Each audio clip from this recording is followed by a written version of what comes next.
نحمد ونصلي على رسول الكريم. الحمد لله رب العالمين. أما بعد فأعوذ بالله من الشيطان الرجيم. بسم الله الرحمن الرحيم. الذين ينفقون أموالهم بالليل والنهار سرا وعلانية فلهم أجرهم عند ربهم ولا خوف عليهم ولا هم يحزنون. آئیے ہم اور آپ مل کر بیان کی ابتدا کرنے سے پہلے دونوں عالم کے مالک و مختار سید ابرار اللہ نے جن کے لیے یہ دنیا بنائی، جن کے صدقے میں ہم سب کو بنایا، جن کے صدقے میں آدم کو بنایا، جن کے لیے آدم سے لے کے عیسیٰ تک نبیوں کو بنایا، جو تمام انبیاء کے امام ہے، ہمارے نبی ہے، جس کو اپنی رب نے اپنی مقدس کتاب میں کبھی طٰہٰ کہا، کبھی یاسی کہا، کہیں مزمل کہا، کہیں مدثر کہا، کہیں احمد کہا، اس پاک نام اس محمد مصطفیٰ صلی اللہ تعالی علیہ وسلم شافع محشر پر، دونوں عالم کے مالک و مختار پر ہم اور آپ مل کر درود شریف پڑھے اور پڑھے اللہم صلی علی سیدنا مولانا محمد وعلی آل سیدنا مولانا محمد وبارک وسلم.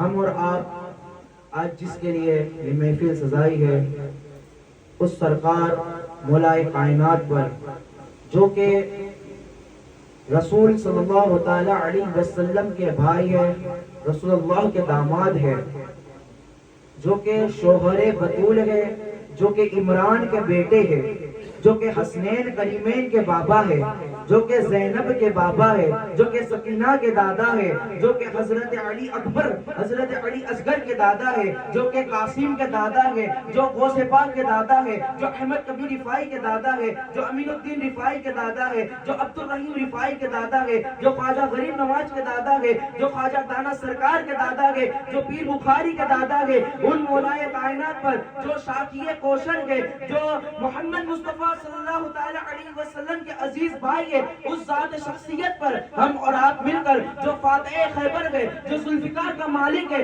اس ذات شخصیت پر ہم اور آپ مل کر اور ان کے اولادوں پر محمد مصطفیٰ صلی اللہ تعالی علیہ وسلم کے پیارے بھائی حضرت مولا علی کرم اللہ وجہہ الکریم اور ان کی آل پر درود پڑھے اور پڑھے اللہم صلی علی سیدنا مولانا محمد وعلی آل سیدنا مولانا محمد وبارک وسلم. قال اللہ تعالی فی القرآن المجید والفرقان الحمید الذین ينفقون اموالهم باللیل والنہار سرا وعلانیۃ فلهم اجرهم عند ربهم ولا خوف علیہم ولا هم یحزنون. اللہ رب العزت اپنی مقدس کتاب قرآن المجید فرقان الحمید میں ارشاد فرماتا ہے، وہ لوگ جو خرچ کرتے ہیں اپنے مال کو رات میں اور دن میں اور دکھا کر کے اور چھپا کر کے، تو ان کے لیے ان کا اجر ان کے اللہ ہی کی طرف ہے، نہ انہیں کوئی خوف ہے نہ انہیں کوئی غم ہے. اس آیت کریمہ کا شان نزول اس طور پر ہے، حضرت ملا حسین واعظ قاسم اپنی مشہور و معروف کتاب تفسیر حسینی جلد نمبر 2 صفحہ نمبر 87 میں لکھتے ہیں کہ حضور اکرم صلی اللہ تعالی علیہ وسلم نے حضرت علی کرم اللہ وجہہ الکریم سے پوچھا، اے علی، کس بات نے تمہیں صدقہ خیرات دینے پر آمادہ کیا ہے کہ خود خدا نے اپنی مقدس کتاب قرآن المجید فرقان الحمید میں تمہارے اس صدقہ خیرات دینے کے طریقوں کو عرض فرما دیا ہے؟ تو مولا علی نے ارشاد فرمایا، یا رسول اللہ صلی اللہ تعالی علیہ وسلم، میں نے صدقہ و خیرات دینے کا طریقہ ان چاروں صورتوں کے علاوہ کوئی اور نہ سمجھا. یعنی کوئی بندہ خیرات دے گا تو وہ دن میں دے گا، اگر کوئی خیرات دے گا تو وہ رات میں دے گا، اگر کوئی خیرات دے گا تو وہ چھپا کر کے دے گا، اگر کوئی خیرات دے گا تو وہ لوگوں کو دکھا کر کے دے گا. مولا علی نے فرمایا، میں نے ان چاروں صورتوں کے علاوہ کوئی اور صورتوں کو نہ پایا. کیا فرماتے ہیں؟ میں نے ان چاروں صورتوں کے علاوہ کوئی اور صورتوں کو نہ پایا کہ اللہ کی جانب میں ان چاروں صورتوں کو ادا کروں، کیا پتا کون سی صورت قبول ہو کر اللہ کی رضا میں پہنچ جائے. یہ مولا علی کا ایمان ہے. حضرت مولا علی کرم اللہ وجہ الکریم کے پاس 4 دینار تھے، 4 سکے تھے. حضرت مولا علی کرم اللہ وجہ الکریم نے چاروں خیرات کر دیا. ایک دن میں کرا، ایک رات میں کر دیا، پھر ایک لوگوں کو ظاہری طور پر دکھا کر، پھر ایک چھپا کر کے کہا. لوگوں کو دکھا کر کے کرا، پھر چھپا کر کے کرا. تو اللہ کو یہ طریقہ، مولا کائنات کا یہ طریقہ اتنا پسند آ گیا کہ اپنی مقدس کتاب قرآن المجید میں فرقان الحمید میں اس کا ذکر کر دیا کہ تم خیرات دو تو ان 4 صورتوں میں دو. یہی نہیں، مولا علی کرم اللہ وجہ الکریم کی کہیں ایسی باتیں ہیں جو اللہ تعالیٰ نے قرآن المجید میں اس کو پسند فرمایا اور لکھ دیا ہے. یہ تو تھی قرآن مجید کی بات. آئیے ہم تھوڑا حدیث کی طرف روشنی ڈالیں اور صحابہ اور رسول اللہ صلی اللہ تعالی وسلم مولا علی کی شان میں کیا فرماتے ہیں ہم دیکھتے گئے. حضرت جلال الدین رحمۃ اللہ جمع الجوی میں لکھتے ہیں کہ حضور کریم صلی اللہ تعالی علیہ وسلم نے ارشاد فرمایا القرآن مع العلی، القرآن مع العلی والعلی مع القرآن. یعنی قرآن علی کے ساتھ ہے اور علی قرآن کے ساتھ گئے. رسول خدا کیا فرماتے ہیں؟ قرآن علی کے ساتھ گئے اور علی قرآن کے ساتھ گئے. علی قرآن سے جدا نہیں ہے اور قرآن علی سے جدا نہیں ہے. اسی بات پر سوائی کے مقررہ صفحہ نمبر 421 میں حضرت ام سلمہ رضی اللہ تعالی عنہا سے مروی ہے کہ وہ رسول اللہ صلی اللہ تعالی علیہ وسلم نے ارشاد فرمایا کہ اے علی اور قرآن حوض کوثر یعنی کوثر کے حوض تک ساتھ ساتھ رہیں گے، بلکہ ساتھ ساتھ رہیں گے. حضور نے کیا فرمایا؟ علی اور قرآن حوض کوثر تک ساتھ ساتھ رہیں گے، بالکل جدا نہیں ہوگے. علی اور قرآن ساتھ ساتھ رہیں گے. حضور کریم صلی اللہ تعالی علیہ وسلم کے دور میں قرآن شریف لکھا گیا تھا، اللہ کی طرف سے نازل ہوا، لکھا، صحابہ نے لکھا تو وہ نازل ہوا، لکھا. پھر اس کے بعد آج تک اس کی کتنی کاپی ہوئی ہے. جیسے ہمارے گھر میں کسی کے گھر میں خیر و برکت کے لیے 4 پھول لگی ہوتی ہے، آیت الکرسی لگی ہوتی ہے، وہ ورق ہوتا ہے، پیج ہوتا ہے، اس کی لوگ تعظیم کرتے ہیں، چومتے ہیں. پہلے وہ پیج تھا مگر اس پہ قرآن کی آیت لکھی گئی تو وہ اتنا پاک ہو گیا کہ لوگوں کے گھر میں برکت دینے والا ہو گیا، لوگ اس کو چومتے ہیں. اسی طرح علی حضور کے دور میں تھے اور ان کی آل، ان کی نقل یہاں تک ہے. تو ہمیں بھی چاہیے کہ جس طرح ہم قرآن کی کاپیز کی عزت کرتے ہیں، احترام کرتے ہیں، اسی طرح علی کی آل کی بھی عزت کریں. علی کی آل بھی وہی آل ہے جو قرآن کی کاپی ہے. قرآن کی کاپی کی عزت لازم ہے، ویسے ہی علی کی آل کی تعظیم لازم ہے. علی علیہ السلام، علی رضی اللہ تعالی عنہ، وہ حضور کے دور میں تھے اور قرآن بھی حضور کے دور میں نازل ہوا. تو آج تک قرآن کی جتنی کاپی ہے، کہیں کتنے صحابوں نے لکھی، کئی بڑے بڑے سلطانوں نے لکھی، وہ سجی ہوئی ہے آج کتنی جگہوں پر، میوزیم میں، بڑے بڑے میوزیم میں رکھی گئی ہے. اور اسی طرح علی کی آل ہے جو کہ اتنے بڑے بڑے روزوں میں آرام فرما رہے ہیں. سرکار غریب نواز دیکھ لو، سرکار صابر پیا دیکھ لو، سرکار وارث پیا دیکھ لو، مخدوم اشرف سنگانی دیکھ لو، یہ سب علی کی کاپی ہے، یہ سب علی کی آل ہے، یہ کوئی اور آل نہیں ہے، یہ علی کی آل ہے. میں کچھ ارشاد فرمانا چاہتا ہوں علی اور قرآن کے بارے میں.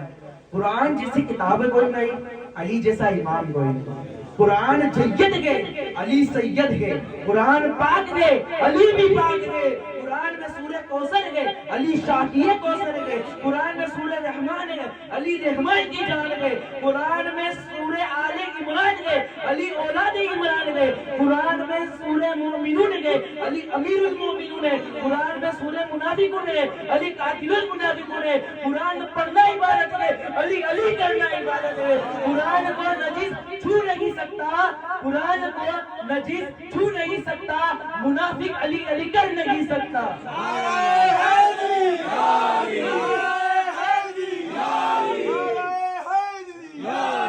ایک اور حدیث حضرت ام سلمہ رضی اللہ تعالی عنہا سے روایت ہے کہ حضور فرماتے ہیں لا يحب عليا منافق ولا بغضه مؤمن.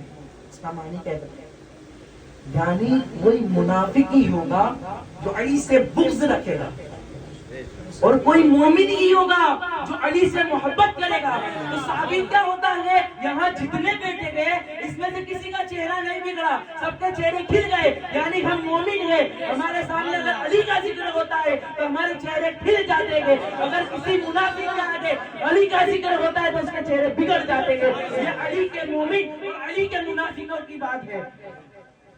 حضور نے فرما دیا ہے کہ کوئی منافق ہی ہوگا جو علی سے بغض رکھے گا. تو ہم تو علی سے بغض نہیں رکھ سکتے, کیونکہ ہمارا ایمان, ہماری جان, ہماری شان, ہمارا سب کچھ علی ہے. تو ہم کیا ہوئے, مومن. ہم مومن ہیں, ہم منافق نہیں ہیں.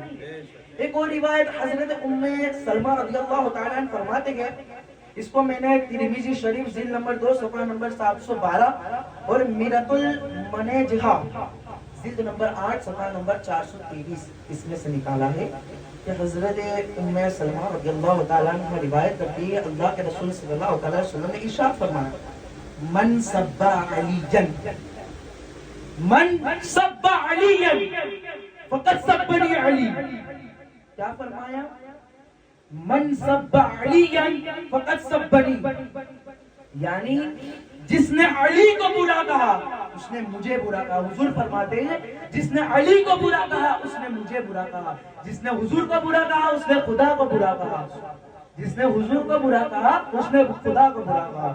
ایک اور روایت حضرت عبداللہ ابن عمر رضی اللہ تعالیٰ جو کہ حضرت عمر ابن خطاب رضی اللہ تعالیٰ جو اسلام کے دوسرے خلیفہ ہیں, ان کے بیٹے حضرت عبداللہ ابن عمر وہ ارشاد فرماتے ہیں, وہ کہتے ہیں, کیا خوب کہتے ہیں, سنو ذرا غور سے سننا, ٹھیک ہے.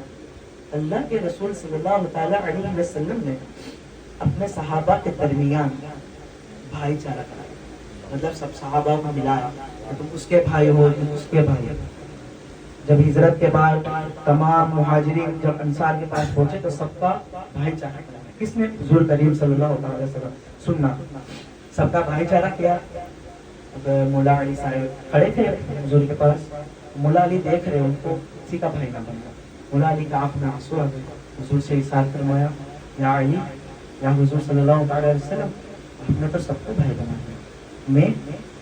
حضور نے کیا فرمایا, آپ دیکھیں, رسول پاک صلی اللہ علیہ وسلم نے فرمایا, یا علی انت اخی فی الدنیا, انت اخی فی الدنیا والآخرہ, یعنی اے علی تم دنیا میں بھی میرے بھائی ہو اور آخرت میں بھی بھائی ہو.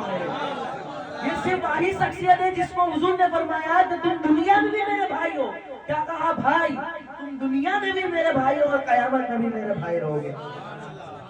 ایک اور روایت حضرت ابو سعید خدری رضی اللہ تعالیٰ عنہ, یہ وہ صحابی ہے جو انصار تھا. انصار اس کو کہا جاتا ہے کہ پہلے تو مہاجرین اس کو کہا جاتا ہے کہ جو مکہ مکرمہ سے ہجرت کر کے مدینہ تشریف لائے تھے, ان کو کہا, کیا کہا جاتا ہے, مہاجرین. اور انصار کس کو کہا جاتا ہے, جس نے مکہ سے آئے ہوئے مسلمان یعنی مہاجرین کو جگہ دی, ان کو رہنے کا ٹھکانہ دیا, وہ کون ہے, انصار. تو یہ حضرت ابو سعید خدری رضی اللہ تعالیٰ یہ انصار صحابی ہے. اب یہ کیا خوب فرماتے, ذرا غور کیجئے گا, یہ بھی ہم لوگوں کی طرف ہی آتی ہے بات, کہ وہ فرماتے ہیں, اِنَّا كُنَّا لَنَعْرِفُ الْمُنَافِقِينَ نَحْنُ مَا أَسْرَ الْأَنصَارِ بِبُغْضِهِ. کیا فرماتے ہیں, بِبُغْضِهِمْ علی بن ابو طالب. اس کا مطلب کیا ہے, حضرت ابو سعید خدری رضی اللہ تعالیٰ فرماتے ہیں کہ ہم انصار لوگ اگر محفل میں بیٹھے ہوتے ہیں اور اندر سے منافق لوگوں کو پہچاننا ہوتا تھا تو ہم ذکر علی شروع کر دیتے تھے. جب ذکر علی شروع کرتے تھے تو مومن کے چہرے بگڑ جاتے تھے.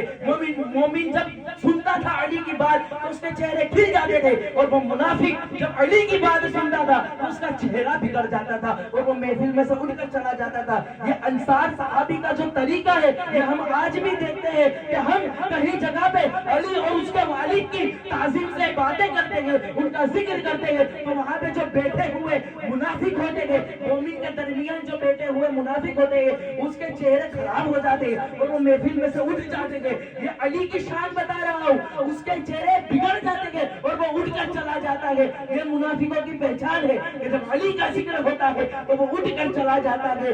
یہ ایک شعر میں آپ کے سامنے پیش کرنا چاہتا ہوں کہ علی کا عشق چہرے سوار دیتا ہے. جیسے آپ سب کے سورے ہیں, علی کا جو عشق ہے, علی کی باتیں میں بتا رہا ہوں تو آپ سب کے چہرے میں تھوڑی مسکان ہے. اس میں بتا رہا ہوں کہ علی کا عشق چہرے سوار دیتا ہے. تو جو علی کا بغض ہوتا ہے جس کے دل میں, علی کا بغض اس کے آنے والی نسلیں ہوتی ہیں, نسلیں وہ بگاڑ دیتا ہے. کیا علی کا عشق چہرے سوار دیتا ہے, علی کا بغض نسلیں بگاڑ دیتا ہے. اور ایک مقام پر حضور کریم صلی اللہ علیہ وسلم ارشاد فرماتے ہیں, سب کو پتہ یہ روایت میں جو بیان کرنے کا ہوں, کیا فرماتے ہیں؟ انا مدینۃ العلم. کیا فرمایا؟ انا مدینۃ العلم وعلی بابہ ہوا. کیا فرماتے ہیں؟ میں مدینہ مطلب شہر, میں علم کا شہر ہوں. حضور فرماتے ہیں میں علم کا شہر ہوں اور علی اس کا دروازہ ہے. یہ علی کی شان ہے. ایک مرتبہ ایک شخص نے مجھ سے آ کر پوچھا کہ آپ علی اور حضور کی شان میں کیا بیان کرتے ہیں؟ میں نے کہا جب ایک بندہ ہوتا ہے اگر اس کو علم لینا ہوتا ہے تو وہ حضور کے پاس ایک مرتبہ جاتا ہے اور علی کے پاس 2 مرتبہ جاتا ہے. تو مجھے کہنے لگا یار آپ کافر ہو. میں نے کہا کس طرح؟ بولے آپ نے حضور کی شان کو گھٹا دیا اور علی کی شان کو بڑھا دیا. میں نے کہا کس طرح گھٹا دیا؟ اب مدرسے میں جاتے ہیں, خانقاہوں میں آتے ہیں, یہ دربار ہے, دروازہ ہے, اس میں سے آتے ہو یہاں پہ علم لیا علم اپنے پیر و مرشد پاس سے علم لیا اور چلے گئے. کس سے گئے؟ دروازے سے.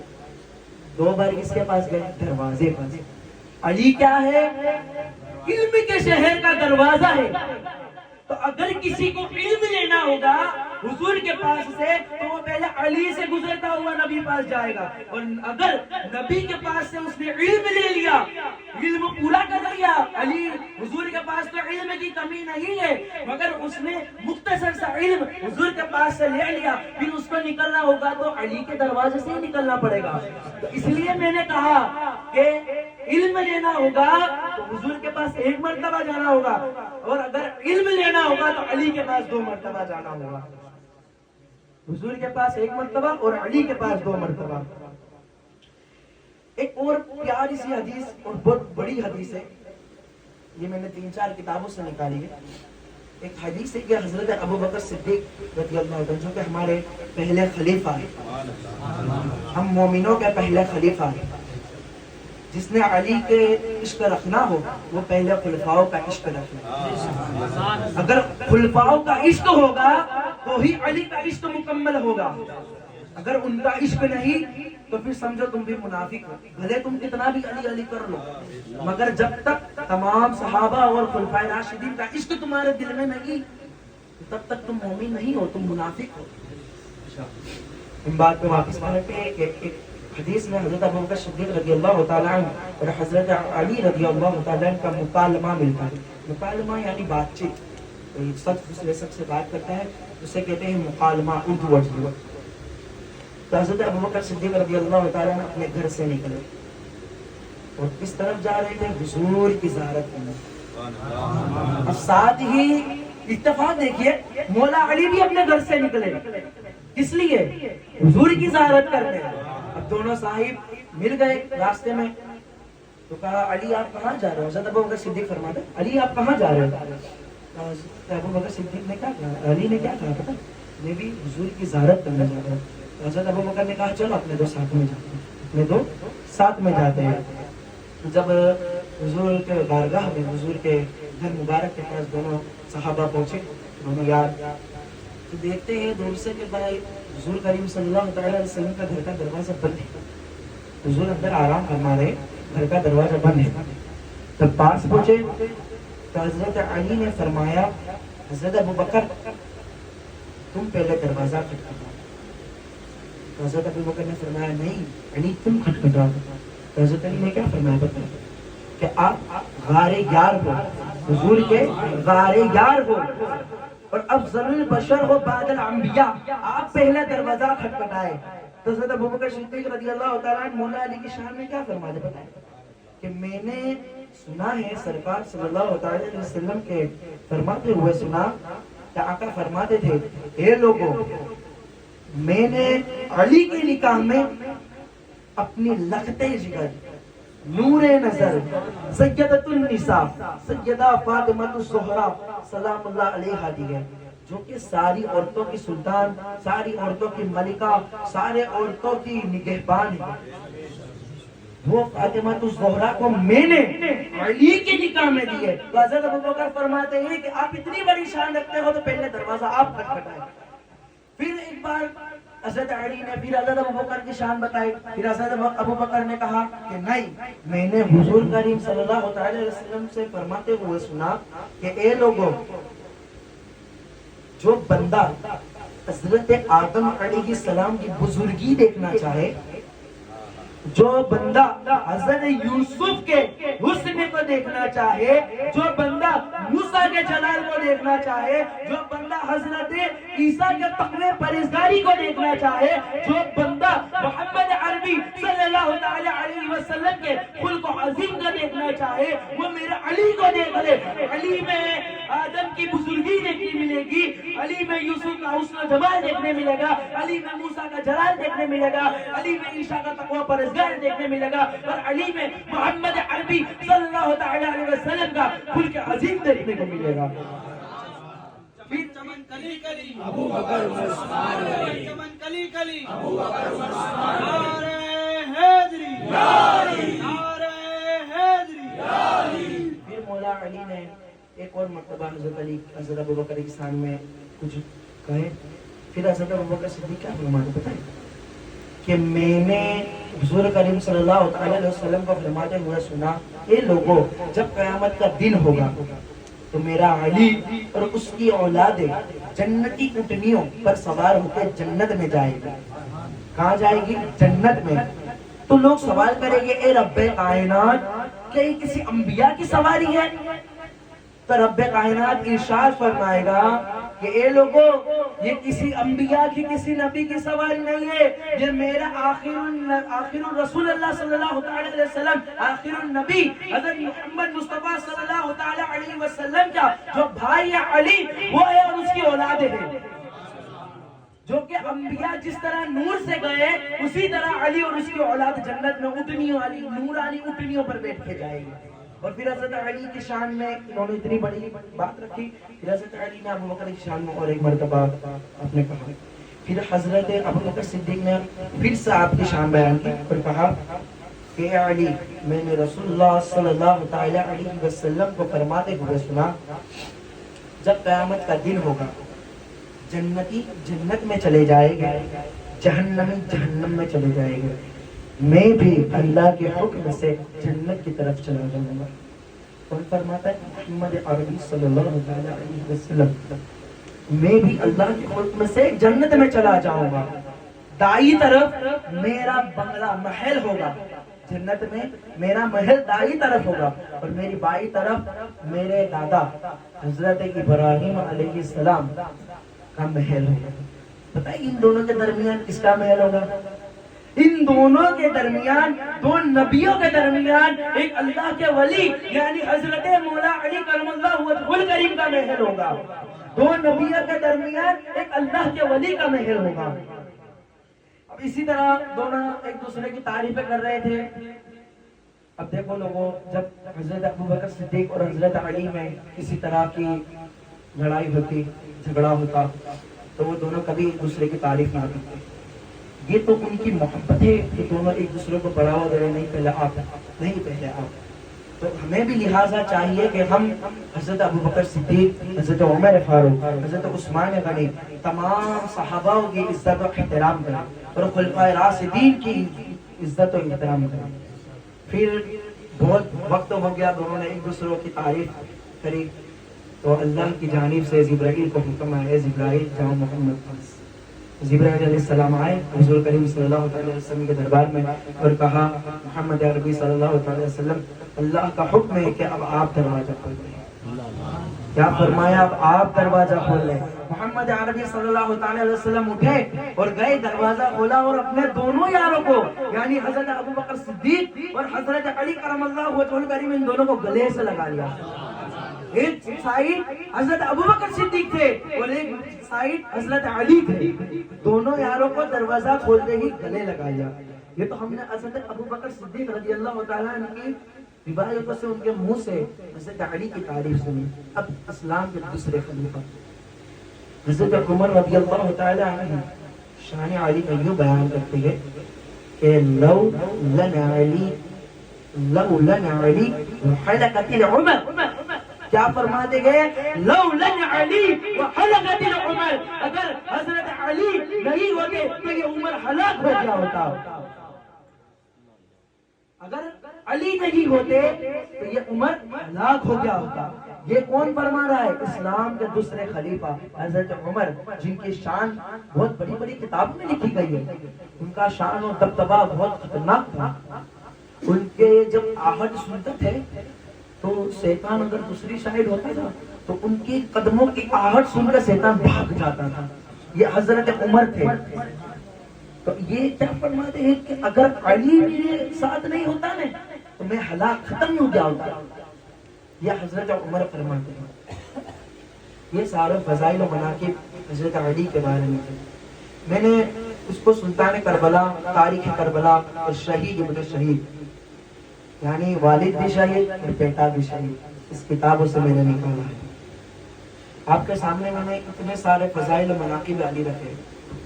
یہ فضائل و مناقب رکھنے والے مولا کائنات جو کہ رسول اللہ صلی اللہ علیہ وسلم کے بھائی تھے، جو کہ فاطمہ کے جان تھے، فاطمہ کے دل تھے، وہ علی جو کہ حسنین کا بابا تھا، جو کہ زینب کا بابا تھا، جو کہ سکینہ کا دادا تھا، وہ علی ایک دن ایسا بھی آیا کہ اس علی کو مسجد میں شہید کر دیا. 19 رمضان تھی، فجر کا وقت تھا. فجر کی نماز کے لیے مولا علی اپنے گھر سے نکلے اور مسجد کی طرف جانے لگے. جب مولا کائنات مسجد میں پہنچے، آپ نے 2 رکعت سنت کا ادا کیا اور آپ محراب پہ نماز پڑھنے لگے. آپ جب سنت ادا کرتے تھے تو آپ کے پچھلی والی صف میں ایک لعنتی خارجی چھپا ہوا تھا جس کا نام عبد الرحمن ابن ملجم تھا. جب آپ سجدے میں گئے اور سجدے کی حالت میں صاحب رکوع میں آنے لگے تو وہ اپنی زیر آمیدہ تلوار، جس میں زہر کافی تعداد میں لگا ہوا، مقدار میں لگا ہوا، وہ تلوار لے کر کھڑا ہوا اور مولا کائنات جو کہ سجدے سے اٹھے تھے ان کے سر میں لے کر وار کر دیا. جب اس کا وار لگا مولا علی کے سر میں تو اس کے وار سے خون نکلا اور مولا علی کی جو داڑھی مبارک تھی وہ پوری لال ہو گئی، سرخ ہو گئی. حضور نے فرمایا تھا کہ علی جب آپ کی وصال کا وقت ہوگا تو آپ کی داڑھی خون سے رنگین ہو جائے گی. تو جب مولا کائنات نے جب اپنی داڑھی کو خون میں رنگین دیکھا تو مولا علی نے فرمایا فزت برب الکعبہ، یعنی خدا کائنات کی قسم آج علی کامیاب ہوا. مولا کائنات کو ضرب لگا دی. سبھی صحابہ لوگ جو بیٹھے تھے نماز پڑھ رہے تھے، سب اور جو بھی لوگ تھے صحن میں سب آئے اور مولا علی کے پاس آئے. اس میں امام حسن بھی تھے. امام حسن رضی اللہ تعالیٰ عنہ سے مولا کائنات نے کہا کہ فجر کا وقت ہے. دیکھیے ان کے سر پہ ضرب لگی، خون بہہ رہا. کیا فرماتے ہیں کہ فجر کا وقت ہے، پہلے فجر کی نماز ادا کرنا. تو امام حسن کھڑے ہوئے مصلی پہ اور آپ نے فجر کی نماز ادا کروائی. تمام لوگوں نے، تمام صحابہ نے پیچھے فجر کی نماز ادا کی. اس کے بعد جب ابن ملجم کو پکڑ کے لایا گیا، تو مولا علی کیا ارشاد فرماتے پتہ ہے؟ اس کا چہرہ دیکھا کہ یہ میرا قاتل ہے، اس کے چہرے پہ میں ڈر دیکھ رہا ہوں. کسی بھی کتنی بڑی شخصیت کو اس نے ضرب لگائی تھی، اس کو ڈر تو ہوگا. اس نے مولا کائنات اس کے چہرے پر ڈر دیکھا. مولا کائنات کیا فرماتے پتہ ہے کہ میرے لیے جو پانی لائے نا وہ اس کو پلا دو. مولا علی کے لیے پانی لائے تھے، وہ بولے اس کو پلا دو، مجھے ضرورت نہیں. پھر مولا کائنات نے فرمایا کہ اگر یہ ایک وار میں مر جائے تو اسے دفنا دینا، اور اگر یہ بچ جائے تو اسے چھوڑ دینا. اور اگر یہ مر جائے نا تو اس کے جو شریر گئے اس کے ٹکڑے نہ کرنا. کیونکہ میں نے رسول خدا صلی اللہ علیہ وسلم کو فرماتے ہوئے سنا کہ جو انسان کسی مرے ہوئے انسان کے جسم کی بے حرمتی کرتا ہے، اس کے عضو کاٹتا ہے، یعنی اس کے ہاتھ کاٹتا ہے، پیر کاٹتا ہے، اللہ کے نزدیک وہ سب سے گرا ہوا آدمی ہے۔ تو مولا کائنات نے فرمایا کہ ایک ہی بار کرنا، ایک سے زیادہ نہ کرنا، اور اگر بچ جائے تو چھوڑ دینا، اور اگر مر جائے تو اس کو تدفین کر دینا یہاں تک۔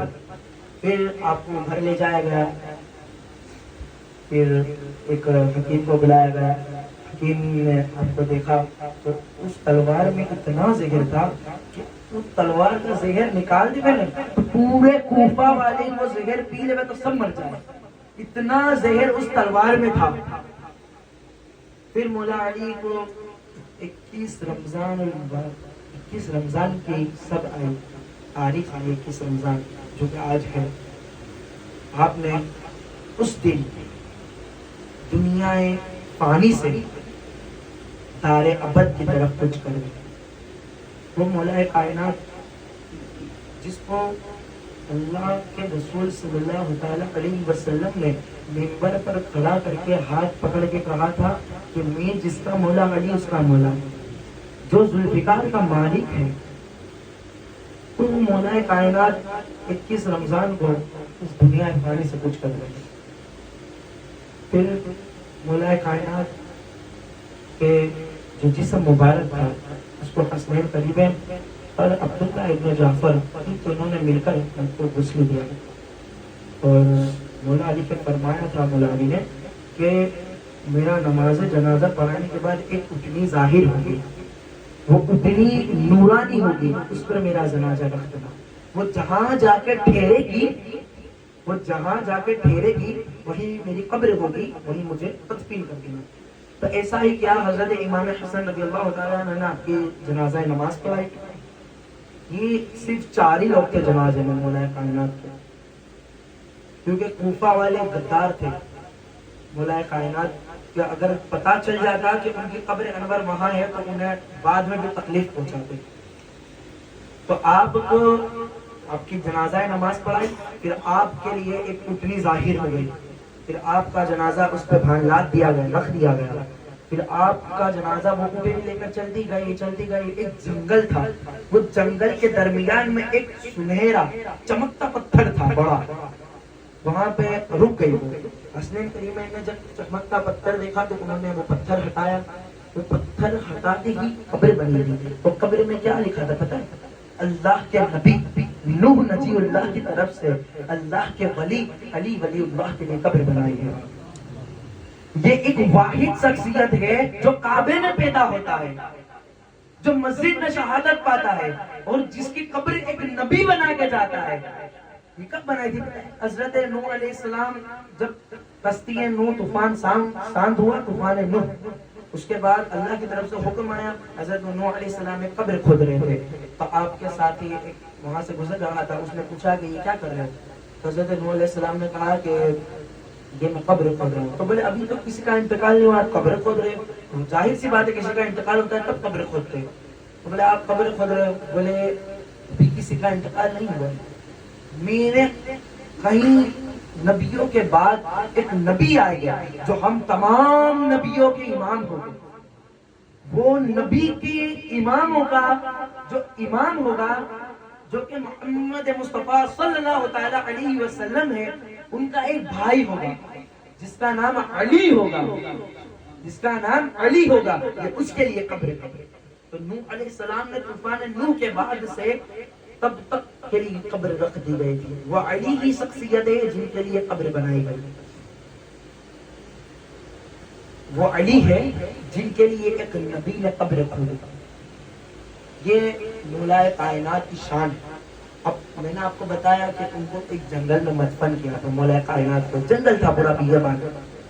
تو آج آپ دیکھ لو اللہ کی کیا خوب نظر ہے ان پر کہ ان کا جب مدفن کیا تھا تو وہاں جنگل تھا، آج وہاں کیا ہے؟ ان کی چوکھٹ سونے کی، ان کا دروازہ سونے کا، ان کی جالی سونے کی، ان کا گنبد سونے کا، ان کا کلش سونے کا، ان کے مینار سونے کے، ان کے چاروں طرف جگمگ جگمگے، تمام عاشقوں کے لیے اتنا بڑا حرم ہے۔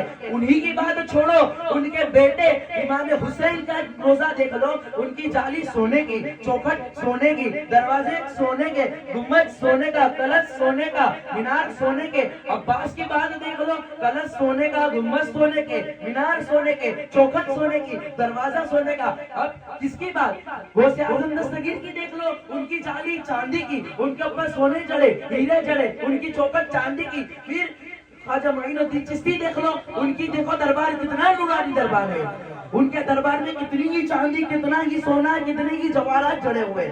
یہ علی نہیں، یہ اولاد علی کی بات ہے، اور ایک ہی نہیں، ہزاروں اولاد علی کے دربار سجے ہوئے آج۔ اور جتنے بھی مسلمان ہیں، مسلمان کیا غیر بھی خیرات لیتے ہیں نا تو علی کے اولاد کے در سے ہی لیتے ہیں۔ ہم بھی جو پڑھ رہے ہیں نا، ہم کسی غیر کے اوپر نہیں پڑھ رہے۔ ہمارا رہبر، ہمارا نگہبان حضور نے خواجہ معین الدین چشتی حسن زنجری رضی اللہ تعالیٰ عنہ کو بنایا۔ وہ دیتے ہیں تو میرا کام چلتا ہے، انہی کے ٹکڑوں پہ میرا خاندان پلتا ہے۔ اور میں آپ کو ایک بات رکھنا چاہوں آپ کے سامنے کہ بعض لوگ ہمیں شیعہ کہتے ہیں، یہ درست بات نہیں۔ ہم نبی کے عاشق ہیں، اہل بیت کے عاشق ہیں، پنجتن کو چاہنے والے ہیں، خلفائے راشدین کو چاہنے والے، عاشق صحابہ ہیں، غوث اعظم کے عاشق ہے، رفاعی صاحب کے عاشق ہے، امیر الرفاعی کے عاشق ہے، خواجہ غریب نواز کے عاشق ہے، پیر بخاری کے ٹکڑوں پہ پڑھتے ہیں۔ یہ ہم سنی ہے، ہم ابو حنیفہ رضی اللہ تعالیٰ عنہ کے مسلک کی پیروی کرتے ہیں، ہم سنی ہیں۔ ہم نے تعزیہ بنا دیا تو ہم نے شیعہ کہہ دیا، ہم نے علم اٹھا لیا تو ہم نے شیعہ کہہ دیا، ہم نے نیاز و عقیدت کر دیا تو ہم نے شیعہ کہہ دیا، ہم نے کنڈے بنا لیے تو ہم نے شیعہ کہہ دیا۔ ایک طرف کیوں دیکھتے ہو، دوسری طرف بھی دیکھو۔ علی کا ذکر کرنا شیعہ ہے، علی کا ذکر کرنا تو صحابہ کی سنت ہے۔ ابھی میں نے آپ کو فرمایا انصار لوگ علی کا ذکر کرتے تھے، ہم غوث پاک کی 11ویں بھی مناتے ہیں، خواجہ کی چھٹی بھی بناتے ہیں، ہم تمام ولیوں کا عرس بھی بناتے ہیں، ہم تاریخ ابو بکر بھی بناتے ہیں، تاریخ عمر بھی بناتے ہیں، تاریخ عثمان غنی بھی بناتے ہیں۔ ہم صرف تاریخ علی نہیں بناتے، ہاں علی کے تاریخ میں ہم بڑھ چڑھ کے گواہی دیتے ہیں۔ کیوں؟ کیونکہ ہمارے جد اعلیٰ علی ہے، اور جو علی ہے اس کی شان ہم کیوں نہ بیان کریں؟ ہمارے صحابہ، خلفاء، یہ سب علی کی ہی شان بیان کرتے تھے۔ اتنی ساری روایتیں ہیں، اتنے سارے کتابیں لکھی علی کی شان میں، حضرت ابو بکر کی روایتیں ہیں، حضرت عمر کی، حضرت عثمان کی، یہ سب فضائل علی میں بڑی بڑی کتابیں لکھی ہے۔ تو جو کام ہمارے صحابہ نے کیا، ہمارے خلفائے راشدین نے کیا، ہم وہ کیوں نہ کریں؟ کیا علی کا ذکر کرنا شیعہ ہے؟ علی کا ذکر تو مصر میں تمار نے بھی کیا تھا، ان کو سولی پہ لٹکا دیا گیا۔ علی کا ذکر تو ان کی زبان نے کیا تھا، ان کے خون نے کیا تھا، تو ہم کیوں نہ کریں علی کا ذکر؟ علی کا ذکر تو ہمارے دل کا سکون ہے۔ لوگ کہتے ہیں علی کے بنا علی کے بنا تو چین ہی نہیں ملتا، علی کے بنا ہماری زندگی کچھ نہیں ہے، علی ہے تو سب کچھ ہے، علی نہیں تو کچھ بھی نہیں۔ یہ ہماری زندگی کی بات ہے، ہماری زندگی۔ اور ایک میں آپ کو بات عرض کروں کہ بعض لوگوں کو یہ ہے کہ بھائی ہمارے نام کے پیچھے علی کیوں لگاتے ہیں، وہ لوگوں کو خطبت ہے کہ ہم علی کیوں لگاتے ہیں؟ نہیں، پہلے سے دیکھ لو، سب صحابوں نے بھی اپنے نام کے پیچھے اپنے والد کا نام لگایا۔ آج بھی کوئی بھی عام انسان اسکولوں میں جاتا ہے، دفتروں میں جاتا ہے، تو اس کے پیچھے اس کا باپ کا نام ہوتا ہے کہ نہیں؟ گائے اس کا نام فلاں تو اس کے والد کا نام ہوگا، رکھتے ہی ہے باپ کا نام۔ باپ کے نام کے بنا کوئی انٹری بھی نہیں دیتا۔ تو جب عام انسان اپنے باپ کا نام رکھ سکتے ہیں تو ہم علی کا نام کیوں نہیں رکھ سکتے؟ علی ہمارا باپ ہے، ہم علی کا نام کیوں نہیں لگا سکتے پیچھے؟ تم علی سے بغض رکھتے ہو یا آل علی سے بغض رکھتے ہو؟ علی ہر سید کو پیچھے لگانا چاہیے، کیونکہ جیسے عام لوگ اپنے پیچھے اپنے باپ کا نام لگاتے ہیں، تو ہم تو علی کی اولاد ہیں، ہم کیوں علی کا نام نہ لگائیں؟ اگر تم کو جھگڑنا ہے تو حسین سے جھگڑو، یزید بن جاؤ، کیونکہ حسین نے اپنے بیٹوں کے پیچھے علی ہی لگایا ہے، علی اکبر، علی اصغر، وہ علی لگایا ہے انہوں نے، تو ہم بھی لگاتے گئے۔ میں تو اس پہ ایک بات کہنا چاہتا ہوں کہ میں ذکر علی کرتا ہوں تو کیوں چڑھتا ہے؟ میں ذکر علی کرتا ہوں تو کیوں چڑھتا ہے؟ کہیں تیرا سجدہ بنو امیہ سے تو نہیں ملتا ہے؟ کیونکہ آج اگر ذکر علی کرنا ہو تو سمجھ لینا کہ پیچھے سیاہیت کا ٹھپا لگ گیا۔ یہ ہم نہیں کہتے، یہ لوگ کہتے ہیں کہ سیاہ ہوگا۔ سیاہ ہونا بہت بری بات ہے، ہم تو سنی ہے، دل سے سنی ہے، سینہ ٹھوک کے کہتے ہم سنی ہے۔ اور جس نے ہمارے اوپر سیاہیت کا فتویٰ لگا دیا نا تو پھر سمجھو پکے سنی ہے، کیونکہ حضرت ابو حنیفہ رضی اللہ تعالیٰ ان کے پیچھے بھی شیعیت کا فتویٰ لگا تھا، امام شافعی کے پیچھے بھی شیعیت کا فتویٰ لگا تھا۔ آپ جانتے ہو ابھی کی کچھ وقت پہلے کی شخصیت حضرت مخدوم اشرف جہانگیر سمنانی رحمۃ اللہ تعالی، ان کے خلاف بھی شیعیت کا فتویٰ لگا تھا، سرکار خلاف ان کے اوپر بھی شیعیت کا فتویٰ لگا تھا۔ تو ہم ولیوں کی سنت پہ چلتے ہوئے ہمارے پیچھے بھی لگ گیا، تو پھر ہم مانتے ہیں کہ ہم پکے سنی ہیں۔ کوئی کچھ بھی کہے الحمدللہ ہم پکے سنی ہیں، ہم امام ابو حنیفہ رضی اللہ تعالیٰ کی پیروی کرنے والے، ہم کسی اور کی نہیں کرتے، کیونکہ ہمارا امام ابو حنیفہ رضی اللہ تعالیٰ ہے۔ وما آخرنا الا الحمد للہ رب العالمین۔ السلام علیکم ورحمۃ اللہ وبرکاتہ۔